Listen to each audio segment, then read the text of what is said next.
Welcome back to our channel. So today in this video we are going to discuss about how to add custom fields to deals in Pipedrive. So without wasting much of our time, let's get straight into the video. So if you want to add custom fields to deals in Pipedrive, all you gotta do is simply go to Pipedrive.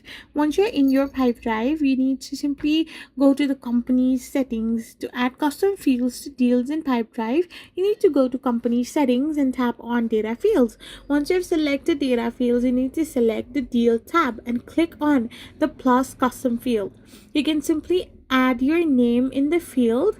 You can simply rename it in any of the way you like. Choose the field type and configure its setting. You can simply have set your visibility and whether it's required before saving or not, and different kind of customizations tool. So this is how you can add custom fields to deal in Pipedrive. I hope you found this video helpful, so don't forget to hit that subscribe button and to give us a thumbs up. We will be back again with more informative videos. Thank you for watching and stay tuned for our next video.